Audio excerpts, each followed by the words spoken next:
Hello मित्रों, मैं Pushpendra Kumar DS classes में आपका बहुत बहुत एक बार पुनः स्वागत है। कक्षा 8वीं की प्रश्नावली 2 एक चर वाले रैखिक समीकरण। रैखिक समीकरण उनको कहते हैं जिन पर कोई भी घात नहीं होती है। एक घात हम कभी लगाते नहीं हैं, इसलिए उनको बोलते हैं हम रैखिक समीकरण। बड़ी अच्छी प्रश्नावली है, बीजीय व्यंजक की शुरुआती की प्रश्नावली है। तो एक चर वाले रैखिक समीकरण प्रश्नावली 2.1।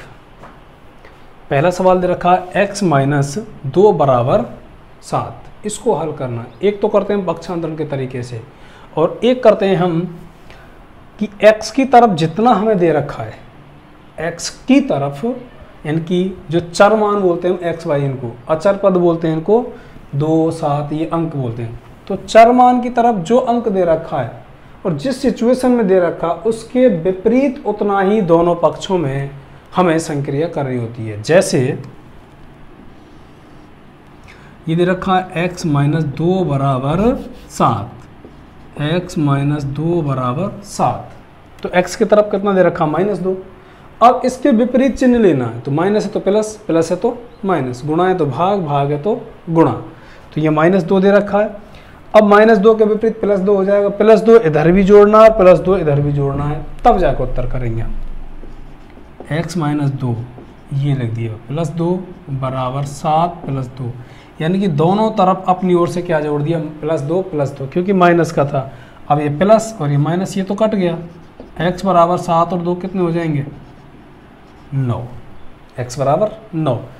अब दूसरे तरीका से करते हैं, x - 2 = 7। तो अब हमें क्या करना, x वाली संख्या एक तरफ रखनी है और अंक वाली संख्या एक तरफ, तो उसको बोलते हैं क्या हम, पक्षांतरण। पक्षांतरण करने पर जब हम पक्षांतरण करते हैं भाई, तो x तो छोड़ दिया एक तरफ, बराबर 7 दे रखा। अब जो -2 था ये अंकों की तरफ ही जाए, क्योंकि अंक है तो अंक की तरफ जाएगा, x वाली होती तो x की तरफ आती। तो -2 को उठाएंगे और 7 की तरफ ले जाएंगे, तो जो चिन्ह होता है वो बदल जाता है। माइनस है तो प्लस, प्लस है तो माइनस। ये माइनस था, अब इधर जाएगा तो किसका हो जाएगा भाई, ये प्लस का। x = 7 और 2 9। दोनों ही तरीके बता दिए, जिससे चाहो आप उससे कर लेना, ठीक है।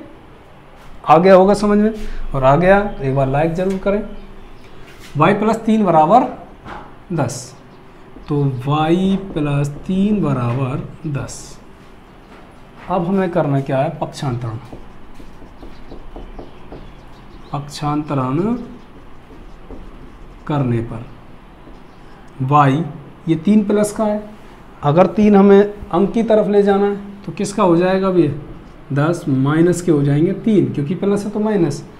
तो y बराबर कितना आ जाएगा, 10 में से 3 गए तो 7। आ रहा है समझ में। अब यहाँ 6 = z + 2, z + 2। अंक यहाँ 6 और यहाँ कितना भाई 2, तो इस 2 को हटाएंगे, z की तरफ से हटा करके कहाँ लाएंगे, अंक की तरफ। 6 2 आया इधर तो किसका हो गया, माइनस का, बचा कितना z। 6 में से 2 गए कितने बचेंगे, 4, z आ जाएगा इधर। अगर हम पूरा समीकरण जैसे z में इधर ले आया, इसका उत्तर इधर ले गए, पूरा समीकरण इधर उधर करते तो कोई चिन्ह चेंज नहीं होते हैं, होते तो हैं लेकिन आपस में कॉमन में कट जाते हैं। इसलिए z के बराबर 6 में 6 में 2 गए कितने बचेंगे, 4। इसके बाद में चौथा सवाल 3/7 + x = 17/7। तो हमें क्या करना है, पहले पक्षांतरण करना है। 3/7 + x = 17/7। तो x तो छोड़ दिए यहीं पर, और क्या लिख देंगे इसकी बगल में हम, पक्षांतरण करने पर। ये लिखना पड़ेगा आप लोगों को कि पक्षांतरण कर रहे हैं तब हम। x = 17/7। यहाँ किसका था, ये 3/7 प्लस का, तो इधर जाएगा तो किसका हो जाएगा, माइनस का। x बराबर इन दोनों का लेंगे क्या हम, एलसीएम। 7 तो 7 ही ले लिया, 17 - 3। x = 17 में 3 गए कितने बचेंगे, 14/7। 7 एकम 7, 7 दूनी 14। तो x बराबर कितना आ जाएगा भाई, 2। ये इसका आंसर हो जाएगा। अब 6x = 12, तो x को छोड़ देंगे यहाँ पर 12। अगर ये गुणा में तो कहाँ जाएगा, दूसरी संख्या के नीचे, ये भाग में। पक्षांतरण करने पे चेंज होते हैं भाई। यहाँ गुणा है तो भाग में, भाग होता तो गुणा में, प्लस होता तो माइनस, माइनस होता तो प्लस। x बराबर 6 कम 6, 6 दूनी 12, नीचे 1 लिखते नहीं है तो कितना आ जाएगा, x बराबर 2। अब यहाँ t बटे 5 बराबर 10, इसके नीचे मान लिया कुछ भी नहीं है तो क्या लगा लिया हमने, 1 लगा लिया। 1 तो रख सकते हैं परिमेय संख्या के अंतर्गत। अगर ऐसी स्थिति आए तो हम क्या करते हैं, उनका आपस में वज्र गुणा। क्या करते हैं, वज्र गुणा करने पर। वज्र गुणा कैसे करेंगे भाई, टी का तो करेंगे नीचे वाले उससे, टी एकम टी, 10 का करेंगे 5 से, 10 पंजे 50, ये हो जाएगा इसका आंसर। सवाल नंबर 7, 2x बटे 3 बराबर 18। अभी जैसे सवाल दिया गया था, मान के लिए इसके नीचे कुछ भी नहीं है भाई, 2x बटे 3 बराबर 18, तो क्या मान लिया, 1 मान लिया। जब 1 हो गया दोनों बटे में संख्या तो क्या करेंगे इनका हम आपस में, वज्र गुणा। वज्र गुणा करने पर तो 2x का 1 से करेंगे, 2x एकम 2x, 18 तिया 54, x छोड़ देंगे यहीं पर, 54 गुणा में, तो गुणा का कहाँ चला जाएगा, भाग में। x बराबर 2 एकम 2 और 27 दूनी 54, तो ऊपर कितना आ जाएगा 27। x बराबर कितना आ गया, 27। ये काटना आना चाहिए, दोनों ही संख्याओं में ऊपर और नीचे एक ही संख्या का हमें भाग देना होता है। अब अगला सवाल 1.6 y बटे 1.5, इसके नीचे कुछ नहीं है तो क्या मान लिया, 1 मान लिया। y का यानी वज्र गुणा करेंगे हम, वज्र गुणा करने पर y का 1 से करेंगे, y एकम y। अब 1.5 का और 1.6 का दोनों का गुणा करेंगे, 1.6 इंटू 1.5, y बराबर 15 का करेंगे गुणा, कितने से, 6 से, 15 छिक्की 90, हंसी लगी कितनी 9, 15 एकम 15, 15 और 9 24, कितना हो जाएगा 24। कितने अंकों के बाद पॉइंट है भाई, एक तो यहाँ, एक यहाँ, एक और एक, कितने अंक हो गए 2, तो कितना आ जाएगा 2.4। अगले वाले में दे रखा 7x माइनस 9 बराबर 16, तो यहाँ एक अंक है, इसको ले जाएंगे, 7x माइनस 9 बराबर 16। अगर ऐसी स्थिति आ रही है तो क्या करेंगे, पक्षांतरण, क्योंकि बटे में तो कोई है नहीं, बटे में हो था तब तो क्या किया हमने, वज्र गुणा किया था, लेकिन बटे में नहीं, पक्षांतरण करने पर 7x बराबर 16, ये माइनस है तो अंक की तरफ ले गए तो कितना आ गया, प्लस में हो जाएगा। तो x बराबर 16 और 9 कितने हो जाएंगे 25, यहाँ 7x गुणा में, तो गुणा में से हटाएंगे तो कहाँ चला जाएगा ये, भाग में, तो 25/7 इसका आंसर आ जाएगा।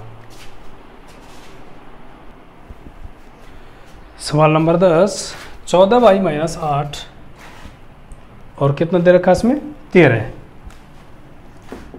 14y माइनस 8 बराबर 13, कोई बटे नहीं है तो इसका मतलब क्या कर देंगे, इसका हम पक्षांतरण। पक्षांतरण करने पर 14y बराबर 13 दे रखा है, ये माइनस 8 है, इधर जाएंगे तो किसके हो जाएंगे, प्लस के हो जाएंगे। तो y बराबर 13 और 8 कितने हो गए 21, 14 इसके साथ था, 14 यहाँ से हटाएंगे तो क्या चले जाएगा ये, बटे में, क्योंकि गुणा में तो भाग में जाएगा। y बराबर 7 दूनी 14 और 7 तिया 21, दोनों ही संख्याओं में एक ऐसी संख्या सोचनी है कि दोनों ही संख्या में भाग चला जाए। 7 का दोनों में गया था, कितनी बार गया, 2 बार या 3 बार, तो कितना बचेगा 3/2। अगला 17 प्लस 6p बराबर 19, तो 17 प्लस 6p बराबर 9, तो कोई बटे नहीं है, सीधा क्या कर देते हैं, पहले पक्षांतरण करने पर 17 प्लस, देखो 6p दे रखा है यहाँ पर, 6p को तो छोड़ दिया एक तरफ, बाकी 9, 17 इधर जाए तो किसका हो जाएगा, वे माइनस का हो जाएगा, क्योंकि प्लस का था इधर माइनस का हो गया। p बराबर 9 में से 17 गए तो, यानी 17 ज़्यादा है, 17 में से 9 गए तो कितने बचेंगे 8, लेकिन किसके बचेंगे, माइनस के। अब यहाँ p का छोड़ दिया, p -8, ये 6 गुणा में था तो नीचे किस में चले जाएंगे, भाग में। p बराबर एक ही संख्या से काटना दोनों, 2 तिया 6, 2 चौके 8, तो -4/3 हो जाएगा इसका। अगले संख्या में दोनों में बटे में भी है और सिंगल संख्याएं भी है, तो पहले अंकों को अपनी एक जगह पर पक्षांतरण कर देते हैं भाई। पक्षांतरण करने पर देखो x की संख्या x/3 है, ये तो छोड़ दी एक तरफ, 7/15 बचा 1 इधर जाएगा तो किसका हो गया, अभी माइनस का हो गया, x/3 बराबर, इन दोनों का एलसीएम लेंगे या कुछ भी नहीं तो क्या मान लिया 1।